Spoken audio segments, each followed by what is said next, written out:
All right, people, good evening. Good to see you. This is the rest this week. Remember, we always do this every single Friday, looking at the political events the past 1 week. Allow me to introduce the guest in studio with me. My extreme right, we have Kevin Sowide, who's a political analyst. Next to him, we have Alex Gatundu, who's a lawyer, but also a political analyst in his own right. And then right on my left, we have Joshua Kipto, who's also a lawyer, but a very good political analyst as well. Gentlemen, thank you so much for joining us tonight. So I'd like to begin with the rally that NASA held in Kibera. And in that rally, Raila made certain sentiments about the now acting Interior Cabinet Secretary, Fred Matiang'i. Let's listen in. Hapo kuna mwingine anaitwa Bwana Matiang'i. Bwana Matiang'i. Ati yeye sasa mmeweka pale, amechukua nafasi ya Kaiseri. Kila mara yeye anaitisha mkutano kwa ofisi yake. Anaita IBC, Bwana Chebukati na Chiloba kama watoto wake. Atakuwa tumeenda kupeana amri, ati tutafanya namna hii, ni kama serikali. Kama serikali. Yeye mwenyewe ndiye chief campaign ya Jubilee kule Nyamira na Kisii. Sasa Bwana Matiang'i, you must make a choice. You are a political player. You cannot be a neutral arbiter. Alex, what are your thoughts? So Raila Odinga says the CS has been holding secret meetings with IBC Chairman Wafula Chebukati and CEO Ezra Chiloba to plot the rigging. What are your thoughts?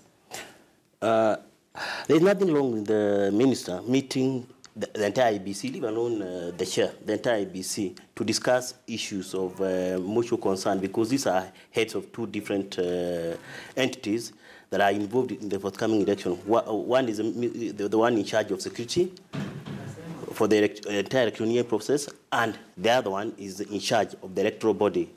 There's no problem with them. There is no, so long as there's nothing bad happening, there's nothing wrong with them.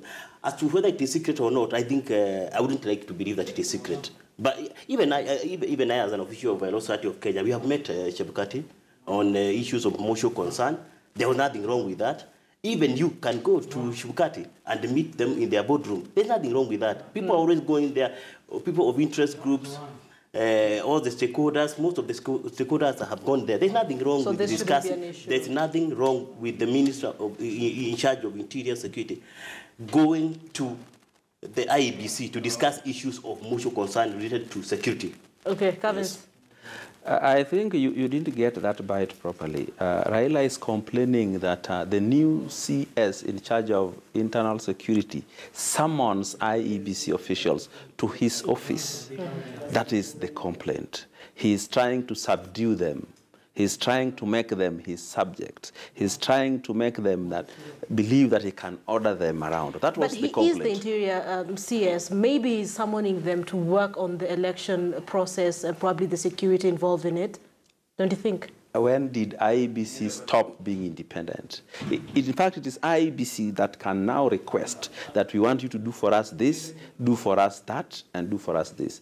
But I think the utterances by the government in the near past shows that they are trying to control these bodies. They are trying to give them a cue.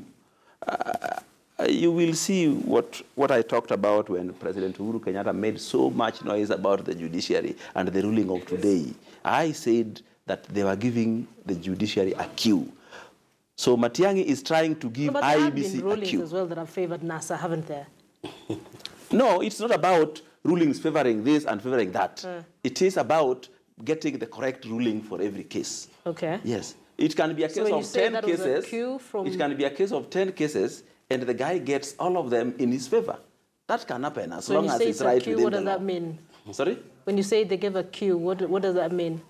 You see, if I want you to do something in another way, there's my utterances that gives you the cue that this is what you're supposed to do. Like when Uhuru talked, he was telling IEBC, the judiciary, that you must rule in such a way that Al Ghurair continues to print the ballot papers.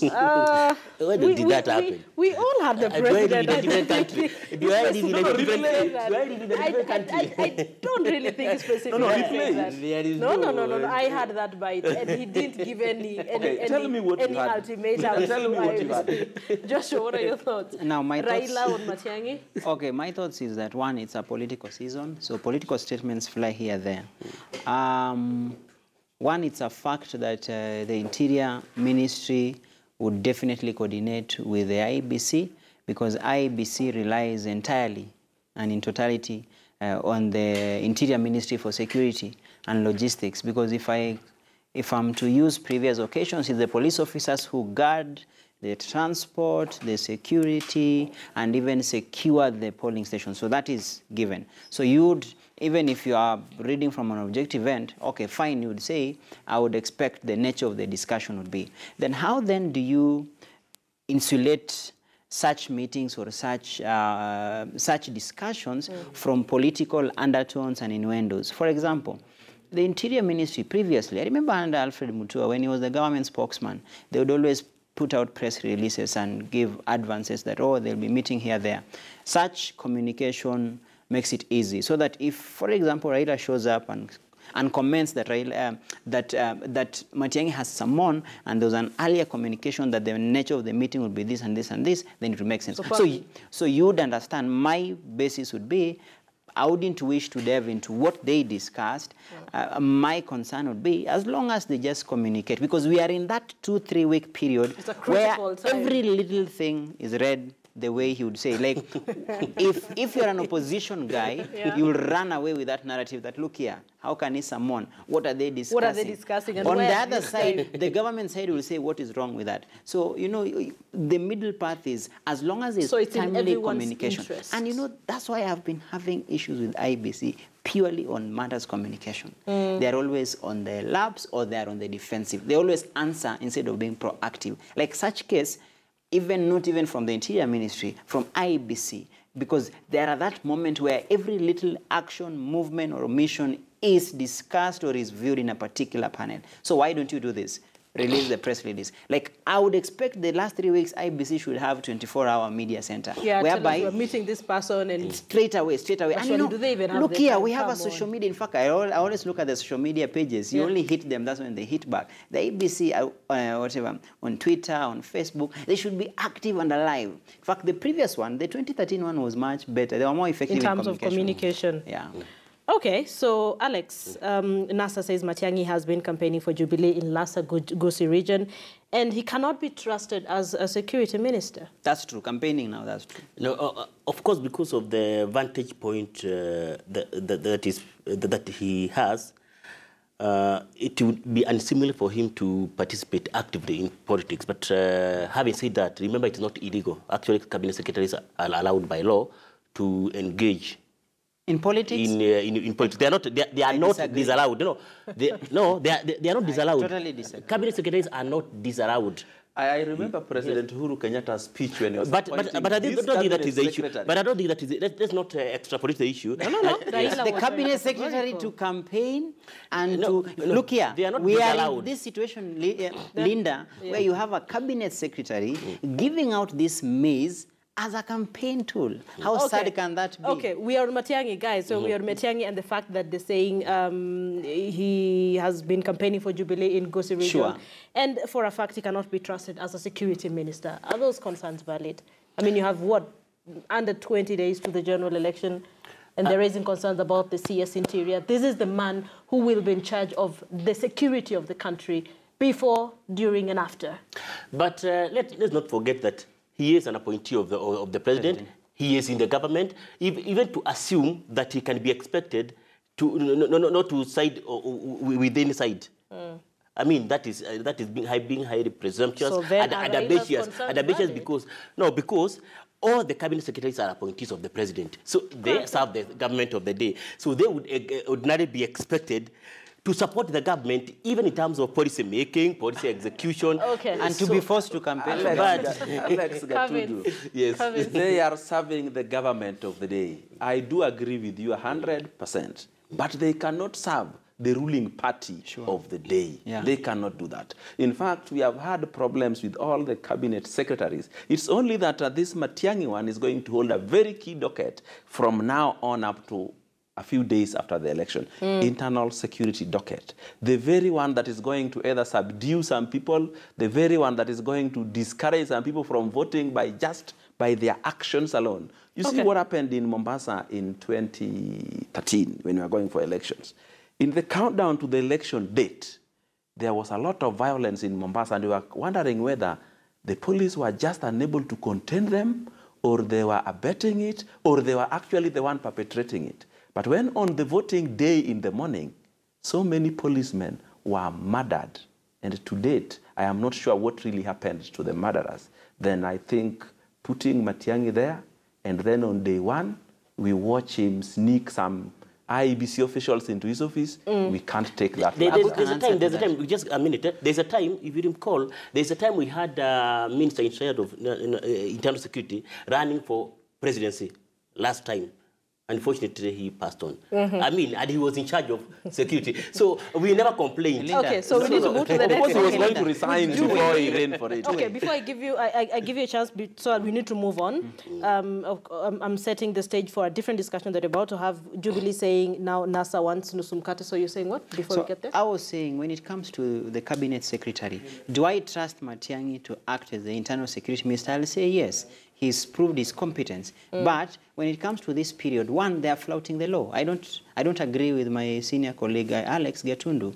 The imprint of the Constitution was we try professionalize the civil service. Yeah. It is not wrong. It is not factually incorrect to expect them not to support Jubilee. But officially campaigning, you know, they are the officials, they represent all of us, whether opposition or government. So that is one. So if Matiang'i, or because the entire rule has been floated by the whole cabinet, there is this sense that the government of the day tells its officials, you can't sit in the office and just wait. You have to go there, PSS, CSS. In fact, rumors were going around that they were being told they have to contribute to the kitty or whatever, to the campaign kitty. So that now gives the avenue on the now such issues on perceptions. If they would have just kept the straight line, like for 4 years they have been so cool, they've been doing their work, but now they're out there campaigning. So you'd understand the perception. So I don't have a problem with him being the internal CS, but less campaigning. I need to move on now. So President Uhuru Kenyatta and, of course, his deputy William Ruto are on record saying NASA is not ready for the election. And as a matter of fact, they're creating an avenue for a Nusumkate sort of government. Let's listen to what they had to say. Then we'll have a conversation about that. Mchezo. Ile mchezo wamepeleka kotini, mara wanasema makomishona wako na shida, mara wanasema BVR iko na shida, mara wanasema voters register iko na shida, mara wanasema ballot paper iko na shida. Sasa wamerudi kotini eti uchaguzi usitishwe ati kwa sababu hakuna electronic transfers juu ya results. Mimi niliwaambia wa Kenya mwaka uliopita wakati walianza kucheza na IEBC na kubadilisha watu ya kwamba wenzetu hawako tayari kwa uchaguzi. Hawataki uchaguzi, wanataka serikali kupitia mlango ya nyuma. Jamani wa Kenya, mnataka mambo ya nusu mkate? All right, so that is President Uhuru Kenyatta and his deputy Uhuru Kenyatta. At the bottom, at the end of that, you'll hear him talking about they're trying to create a Nusumkate sort of government. Alex, are those sentiments you share? I think I can understand. I mean, not necessarily share those sentiments, but I can understand where Uhuru is coming from. Yes, definitely, one would understand. You see, the perception on the ground, whether right or wrong, has always been that NASA has been trying to make sure that the elections are derailed and delayed, or even deferred from aid, so as to create room and opportunity for creation of a government, a caretaker government, in which they would inevitably be part of. That is the perception. I'm not saying it's right, neither am I saying it's wrong, but that is the perception on the ground, especially among the supporters of Jubilee. So that being the case, you can understand where he's coming from. Remember, there are more than 15 cases that have been filed against IEBC. Most of these have been filed by NASA, all their proxies, as far as the perceptions are concerned. So that one can understand where Uhuru is coming from, yes. You know, Alex Gatundu, your support for Jubilee has really taken law out of you. Do you know how difficult it is even to get that Nusumkate, considering that we have the 2010 Constitution, not the very old one we could walk into Parliament? But, Kavins, yes. there is a probability, if I'm not wrong, if we don't have the election on the 8th of August, do we get to a point where we form caretaker government? You know, there is already a serving president. There's never, we don't have a transfer of power. So I think if the elections are postponed, then he continues. Then you just have the president continuing. Even if it's a caretaker government, the president remains the president. So this idea that NASA wants Nusumkate is just to woodwink the public. It's just to change the perception of the public about the real intentions of NASA. NASA simply wants a free and fair election. And let me tell you, we would rather have a free and fair election on 18th of August than have a stolen one on the 8th of August. Remember the same NASA? You know, it doesn't matter what it costs, but we can pay anything for free and fair election, for a good democracy for this country that will last for posterity. But for our president to talk about NASA wanting Nusumkate, how are they going to achieve that? Do you know what we went through to achieve that Nusumkate? We literally changed the constitution. Are we going to do that again? It's very difficult. It is very difficult, Wana. By there between the two, it's not difficult. By there between the two camps, the camp that has been talking about deferment, or possible deferment of elections this year is none other than NASA. In fact, they were so bold last week. They were so bold. They even said, let me finish. I'm not cut you short. They even said, if there is a possibility of us postponing elections, if we are not ready for the presidential election, so be it. So that in itself creates a perception that Cuba, this is what they have been yearning for. This is what they have been working for. That's why we have so many cases in court. Remember, IPPG, how did IPPG come around?